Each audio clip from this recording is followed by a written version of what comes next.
Hello, and welcome to the Week 9 recap of the NPL. I'm your host Dave, and I am currently recording this at 4 in the morning because I had no other free time to do this. So despite how tired I might seem to be or sound like, let's get the show on the road. So, for our first battle, we have the Montreal Cavaliers versus the Portland Timbers. Looking at the matchups between these two teams, it seems that the Timbers have brought their signature threats to the battlefield, such as Mega Gardevoir, Azumarill, and especially Cresselia, while the Cavaliers have brought, of course, Weavile, their famous Final Gambit Staraptor, and as well as other things such as Kyurem Black, Mandibuzz, and Nidoking. Just looking at the way the typings match up with each other, it looks like Weavile threatens a good deal of Toge's team.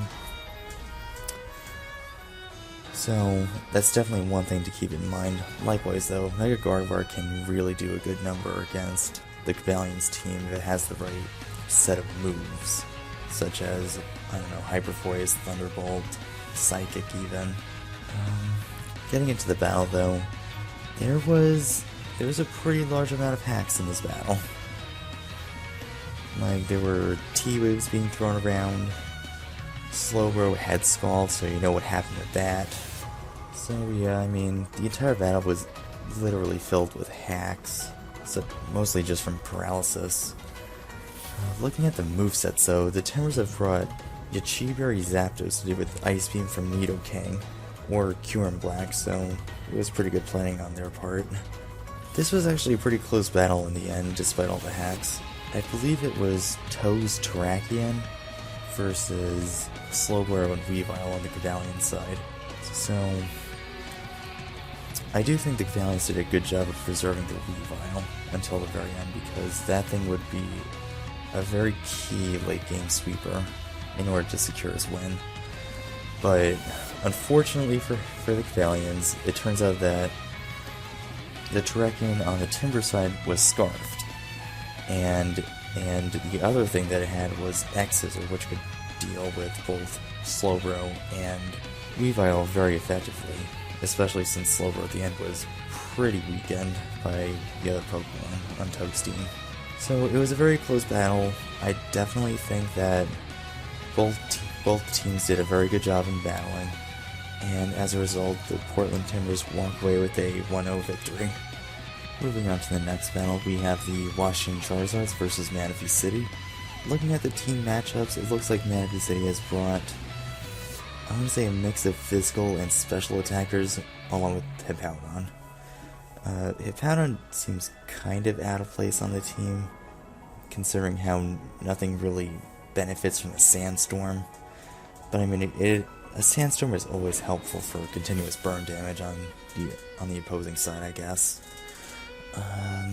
Looking at the Washington Charizards team, if you look closely, you can see that Tornado's T is not holding an item. It has no item whatsoever. So, I mean, when you first see a Pokemon that isn't holding an item, the first thing you think of is, oh, that thing is an acrobatics user. So, I guess even before the battle started, I kind of expected this Tornado's T to have, I guess, some sort of physical set, which is pretty interesting. You don't see Tornado's T having that many physical sets, aside from the obvious knockoff in U-Turn. Alongside with that, he also has Crobat, Jolteon, the Crocodile, which has been very useful for him so far, and also his Mega Scizor. Getting into the movesets of each of these Pokemon though, we see that the Charizards have brought a Crocodile with Superpower just to take on the Hydreigon. So, I can see the idea behind it, but unless Crocodile really has a choice guard for something to outspeed a Hydreigon, it doesn't really... I just don't think it would be all that good, personally. Looking at Manaphy City's Dragalge though, this one had an interesting set. It was a Toxic Spikes Draco Meteor special attacking set. So I thought that was pretty creative on his part to mix, I guess, a lead spiker with a very heavy special attacker like that. And now I will get into this Tornadus. This Tornadus, it is very interesting, I would have to say. It was a bulk up Tornadus T with no item, with acrobatics, taunt, and substitute. Pretty interesting how it only has one attack move. And the best part is that it actually worked for this battle. This Tornadus T actually put in a lot of work, setting up bulk ups, taunting all the things I could set up against them, such as Sword Stance, Mega Pinsir, and also Hippowdon. It proved to be a very useful Pokemon in terms of this battle. I guess the other thing that happened was that the Hippowdon also had Fire Fang to deal with the likes of the Charizard's Mega Scizor, so that was pretty good planning on his part. Overall, I mean, this battle wasn't filled with terribly much hacks. I think the one thing in this battle that interested me is how Manaphy City only set up one layer of Toxic Spikes instead of two, which I guess I thought was interesting. I mean, if you want a continuous burn of 1/8 damage per turn instead of an increasing amount of whatever toxic damage is, I guess I can see that, but I don't know. In most games, I think you would want to set up 2 layers instead of 1, but in this game, it seemed to work out pretty well.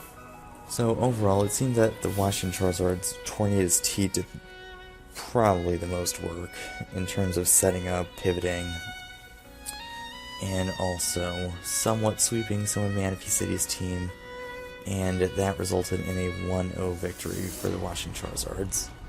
Moving on to the next battle, we have the Toronto Staraptors versus the Colorado Avalugs. Looking at the team matchup here, it looks like Jolt has brought his usual set of threats such as Talonflame, Gliscor, and Clefable, while the Avalugs have brought their set of threats such as Mew, Mega Voltaria, and also a new addition to their team, which is Doublade. I mean, looking at just the typing matches between these two teams, it seems like Mega Altaria could do, I guess, a decent amount of work against the likes of Mega Latios, Gliscor, or possibly Raikou if it has a physical set. Mew is also pretty key for this battle in terms of being able to wall most of Jolt's current threats. Alright, so getting into the battle, very quickly and right off the bat, it was Mega Latios versus Mew, and I guess one of the things that Jolt did to prepare for this team was to bring a Pokemon with a lot of ghost moves, because, I mean, right off the bat, you can see that the Avalugs team is very weak to ghost moves, and also water moves in this case.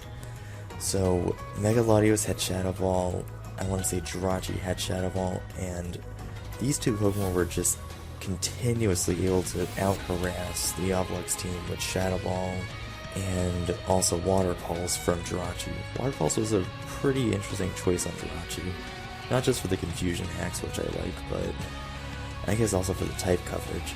I think one of the biggest misplays in this battle was how the Avalugs let their Mew die very early into the game. Mega Latios was able to knock out the Mew pretty easily with, I think, 2 Shadow Balls, but even so, like, I think something should have been sacked off like Entei in this case in order to preserve that Mew, because Mew always has potential to provide some sort of disruption to the other team. But since Mew was just taken out of the picture in like the early game, then that just gave way for a lot of Jolt's Pokemon to just sweep through the rest of the Avalugs team. Oh yeah, that was the other thing I noticed. The Clefable that Jolt used was it was very strong for a Clefable. Like, when I was watching the battle, a move blast from that Clefable was doing over 30% to an Entei, leading me to believe that it's some sort of specially attacking Clefable with a life orb attached to it. So, I thought that was pretty cool. It clearly a good change of ideas from going from a defensive Clefable to a special attacking one. So, in the end, I do think a lot of this came down to a team preparation. I mean, Jolt clearly saw that a lot of the Pokemon on the Avalugs team was Ghost and heavily Water weak, so he easily took advantage of that. So, this ended off with a 4-0 victory for the Toronto Staraptors. Next up, we have the St. Louis Rams versus the Oakland Rose Raiders. Looking at the team matchup here, I gotta say, the Rose Raiders team looks heavily weak against two of the Rams Pokemon, that being Infernape and also, what's it called? Fortress. Infernape and Fortress can really do a number against the Rose Raiders team, considering how the Rose Raiders either have a huge fire weakness or fighting weakness, except for, of course, the Florges. And then there's also the Fortress, which also has very high potential to pack Gyro Ball. And most of the Rose Raiders Pokemon are very fast, and also very physical, so Fortress and Infernape were very key Pokemon in this battle, I must say. Going through this battle, I mean, a lot of this battle was just preserving both that Fortress and Infernape on the Reshiram side, only for them to come in either close combat either the Mamoswine, the Lopunny, or Magneton, or just use a fire move against the Heracross or also the Magneton. The Fortress also played a pretty big role in this battle against the Florges in this case, considering how the Reshirams are also somewhat very weak, so Fortress with Gyro Ball was very useful against both Florges, Roserade, and also Mega Lopunny, because as you all know, Fortress is a very slow Pokemon, and Gyro Ball does a ton of damage to fast Pokemon. So overall, this was a pretty quick battle. I mean, I want to say the biggest factor in this battle was the team matchup. It was a bit unlucky that the Rose Raiders were a team that was incredibly fire and fighting weak, so that definitely played a role in this battle. Team preparation also did play a big role in this part, considering how the Reshiram brought that Infernape and also Fortress, and also used them very well to counter this entire team. So I do think that Matt did a good job in this, in terms of preparation, and this led to a 4-0 victory for the St. Louis Reshirams. Moving on to the next battle, we have the Phoenix Sunkerns versus the New York Tangs. Looking at the team matchup, it looks like Manaphy does quite a lot of damage against the other team. I mean, with Tail Glow and a combination of water moves plus Ice Beam plus possibly a hidden power to deal with Hoopa, it can really wreak havoc against the likes of Victini, Donphan, Cavalion, Haxorus even, and also maybe even burn the Regigigas with something like Scald in this case. This battle sort of kind of normal. I mean, there was like hazards being thrown around on both sides, there was clearing of hazards, and then at like the very middle of the battle, the hacks started to happen. This battle, I want to say this battle seemed pretty normal, but then of course there was this giant cluster of paralysis hexes and also Stone Edge misses. It was kind of painful to watch, I'm not gonna lie. I guess one of the slight misplays I saw in this battle was how, well, I don't know if I want to call it a misplay, it was kind of more of a mistake, I think, but the Tangs brought a rivalry Haxorus instead of a Mold Breaker one, which definitely could have mattered, since I want to say it tried Earthquaking a Gengar and it just did absolutely nothing. Midway through the battle, the Hoopa on the Tangs team also managed to get somewhat set up with, I want to say 2 or 3 Calm Minds. Yet though, even with those Calm Mind boosts, it still didn't seem to do that much damage. The likes of Diancie or, well, especially Diancie, I mean, that Diancie might have been raised special defensively, but it just managed to tank all those hits from Hoopa, which was pretty impressive to watch. I mean, and then at the very end of the battle, stuff got paralyzed from Thundurus. I think it was both, I know Haxorus got paralyzed at the end, and that was pretty unfortunate. And I think there was the other unfortunate instance where the Tangs missed 2 Stone Edges in a row. I mean, I'm not saying that that's ridiculous or anything, I just don't think that that should be fair. I do think team matchup played a big part in the beginning of the battle, but toward the end it was just up to the hacks guys to decide who was going to win or not.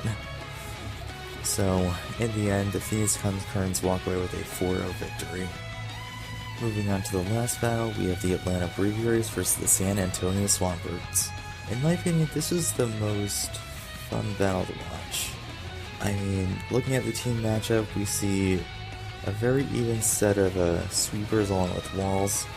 We see that Trev has brought a somewhat sun-themed team with Mega Charizard Y and Venusaur as well as Blaziken, while the Swampbirds team has brought, I would say, a mix of special and physical attackers along with a couple walls. It seems to be a very balanced team from what I can tell. Starting with the battle, we see Trev using an Excalibur Suicide Lead with Final Gambit. Now, the Swampbirds, I could probably tell that the Swampbirds were probably trying to decide what to sack off to this killer bug Pokemon. And in the end it turned out to be his Conkeldurr, probably due to the fact that it probably couldn't perform that well against Trev's team for the most part. So it just came down to what should and shouldn't be sacked off from that point. Looking at the movesets of these Pokemon, the Celebi had probably the most surprising set in this entire battle. It had U-Turn and also Ancient Power.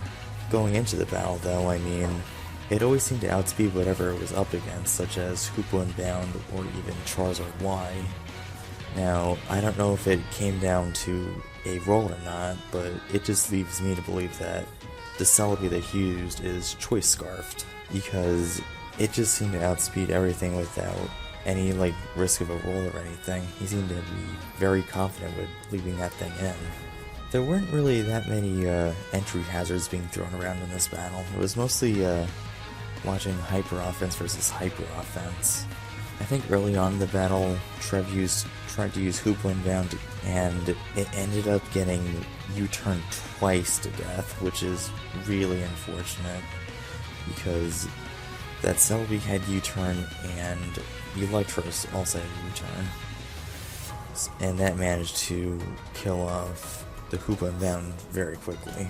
This Celebi was also really useful for dealing with Charizard Y in this case, because that Celebi has Ancient Power, and I'm not sure if the critical hit mattered or not, but it just took it out in one hit with one Ancient Power. It might have mattered, but I'm not too sure, and I'm too tired and too freaking lazy to calculate it myself, so someone else is gonna have to do that. Going on further into the battle, when the sun was up, I gotta say the Swampers did an excellent job using that Mega Alakazam in this battle, because while the sun was still up and Trev had Venusaur out in the field, the Swampers Mega Evolved their Alakazam and it traced Chlorophyll, so its speed was doubled in the sun regardless, and that is a very terrifying ability to have on a Mega Alakazam in the sun, because it can literally outspeed anything on Trev's team at that point. So it ended up easily taking out the Venusaur with a Psyshock, I believe it was, and I think this is the first time that I've seen Trev use his Blaziken, and it tried to revenge kill the Mega Alakazam with a quick attack, but it ended up coming down to a roll, unfortunately, because Mega Alakazam ended up living with 1%, which is probably a good sign that it was a pretty unfortunate roll. I mean, hacks may have played a small part in this battle, but overall, I just think the Swampers did an excellent job preparing for the possible threats that Trev would have coming into the battle, such as having a Sun team that can support the likes of Venusaur and Blaziken, and as well as covering Hoopa Unbound, who could equally threaten the Swampers team as heavily as much. So I do think that it came mostly down to team preparation, and this allowed the Swampers to walk away with a 3-0 victory. And that concludes the Week 9 recap of the NPL. I'm your host Dave, and until next time.